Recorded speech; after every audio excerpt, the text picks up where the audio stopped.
Okay, now we can do a trace of naive Bayes. Let's get started on that. So we're going to look at this weather data set. This weather data set basically has 2 weeks of weather data, 14 days, and it also has our preferences for whether we want to play golf or not. This is sort of like a real world, first world type of problem, playing golf, right? So this is going to be a Boolean output, yes or no, and we're going to have 4 data columns, right? So the last 2 data columns are also Boolean, but the first 2 here, which are outlook and weather, they happen to have 3 different values. So what we're going to do is treat this probabilistically. This is a probabilistic learner, and so that means we're going to compile first some counts or frequencies. Okay, we're going to take a look at the first column, which is just the outlook column, and compile a frequency table just for that. So we're going to fill in all 6 cells of this table, which I already pre-filled in, but let's take a look at how they're derived. All right, so we're going to look at the case of sunny and yes. We're going to look at all the rows in the table where that actually coincides. So there's this one over here, this one over here, and this one over here. They're all cases in which the outlook was sunny and we decided that we are going to play golf. Okay, so that's going to be free or yes, right? We can do this for the rest of the 6 cells, and we also want to calculate our marginals. Our marginals are called marginals because they're in the margin of the frequency table, outside of the table itself. So that means just summing up all of the columns and rows. So for outlook equals sunny, well, we had 5 days out of the 14 that were sunny, 4 days where it was overcast, 5 days where it was raining. And for playing golf, we said we're going to play golf maybe 9 times out of the 14 days, and 5 times we said no to that. Okay, now we're going to compile this frequency table for all 4 of our different independent features, right? They're conditionally independent given the fact that we know what the output is, right? What was the eventual outcome. Now, frequency tables are great, but of course we're thinking of probabilities here. So we're going to convert them into a likelihood table. And that's easy. We're just going to divide through by the marginals. So for play golf equals yes, we're going to divide all of the things in our table by 9 and all of the ones in the no column by 5.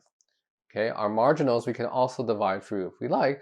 We can think of dividing through the total number of cases in our data matrix. Here we have 2 weeks of data, so we're going to divide through by 14, both for the columns and the rows. Okay, so we have 14, 14, 14, 14, 14.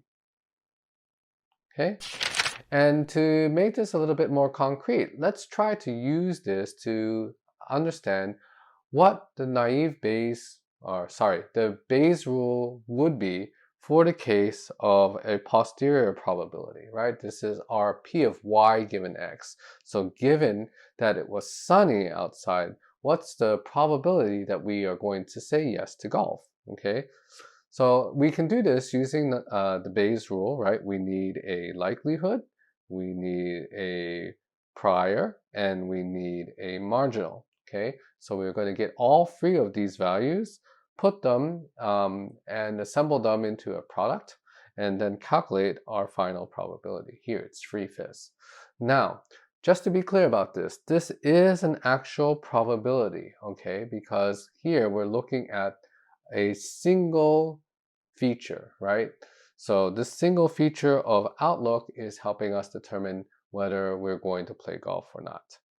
When we move to naive Bayes, where we're making this type of calculation, but for each of the features independently, this will break. Okay, now we're going to create these likelihood probability tables for all 4 of our columns, right? So here we have all of the different probabilities, and these statistics that we've calculated here make up what we consider the model, all of the parameters or theta that we're going to embed in our hypothesis. And depending on how we count or how we'd like to come up with these probabilities, we have different thetas, okay? So these will be considered our hypothesis within the space of conceivable hypothesis that could be calculated for any type of Bayesian learner. So now we want to apply this set of parameters at test time. That means for a particular test instance, let's say it was rainy outside, it was cool, high humidity, and it was windy, we want to know whether we're going to play golf or not. And if we want to apply naive Bayes, it obviously means we need our probability tables, okay? Those are our thetas, right? So we have all our thetas down here, and then we are going to calculate whether it's more likely that we're going to play yes, given the x, our outlook and temperature, humidity, and windiness, or whether we're going to say no. To do that, we're going to need all of our likelihoods and our priors. Okay, so the priors are easy. We know that from before. We said yes to golf 9/14 at a time and no to golf 5/14. Okay, and I'm just going to write the ones here for yes. So for yes, it was rainy 2/9 at a time. It was cool 3/9 at a time. It was high humidity 3/9 at a time. And it was windy 3/9 at a time. So we have 2, 3,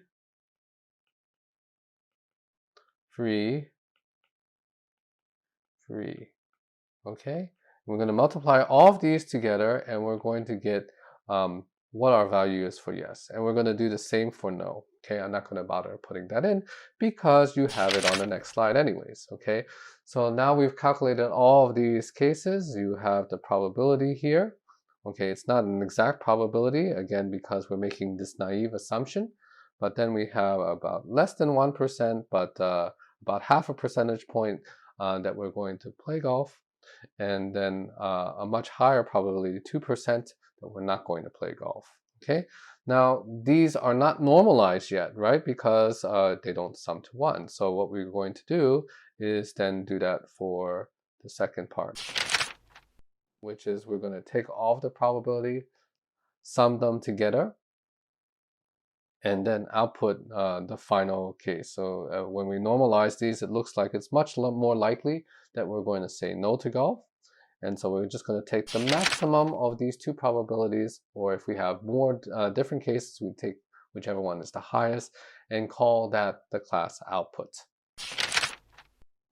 So in summary, what we can say is naive Bayes is a Bayesian way of dealing with the uncertainty in a principled way, right? We're just going to count everything probabilistically and just take the most likely case, the most probable case. Okay, and we've seen it, and I emphasized it a couple different times. Naive Bayes is truly naive. It makes a conditional independence assumption between features, but many cases that's not the case. Okay, now it does have some problems that we can fix. It doesn't handle zero values. You can think about that for a second. When there's no observations of a particular phenomenon. And it only works right now that we've introduced in this part of the lecture for categorical features, right? So you can't handle regression problems or features that have continuous values.